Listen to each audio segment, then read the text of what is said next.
Nós vamos ter dificuldades nas escolas, não existem professores, nós sabemos.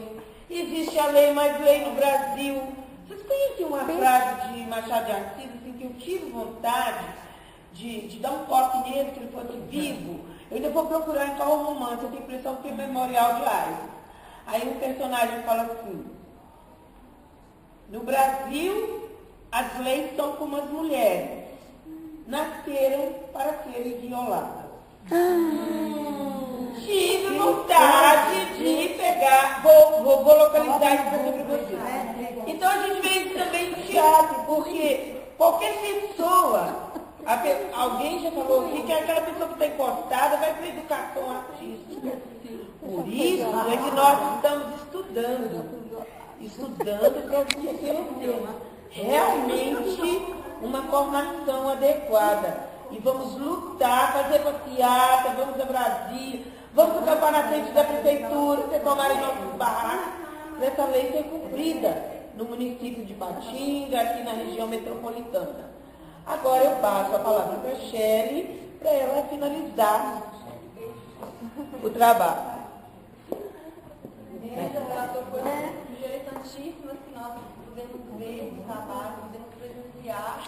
E quando a gente chegou lá para poder assistir, né, a aula que a Rua estava dando lá, a gente viu os alunos já estavam já tendo a sua aula.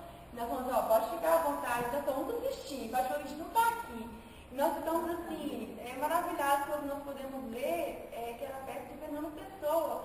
Nós voltamos depois que assistimos o ensaio, toda a dinâmica que ela deu ali na didática, da metodologia que ela deu, conversando dentro do carro, Nena, que coisa linda, que coisa maravilhosa, não foi, Nena? A gente voltou assim, maravilhada mesmo de ver e essa questão também, né, de ver esses dois alunos, essa inclusão, eles se sentiram totalmente parte daquele grupo, foi algo incrível para a gente. Então, assim, a Nena relatou muita coisa aqui que a gente conversou, que a gente teve essa oportunidade, e eu quero enfatizar mais essa questão de como que foi prazeroso ter essa oportunidade de ter esse momento de presenciar este grupo, o trabalho assim, lindo que a Rúbia faz com aqueles alunos.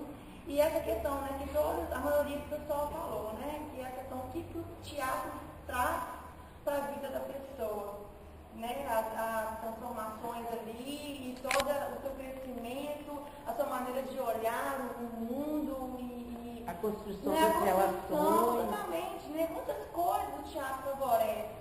E está estudando teatro agora e podendo ver todas essas teorias, essas pessoas que não deixaram teorias, o Vygotsky, outras, o Piaget, e a gente vê essas teorias, me pode aprofundar ainda mais e gostar ainda mais daquilo que eu estou estudando e que eu trabalho também com isso, né?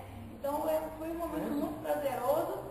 E quando a gente teve a oportunidade de ver, a gente fez questão de ir lá ver o espetáculo. E que gracinha que foi, os alunos todos ali encenando. E não, foi assim,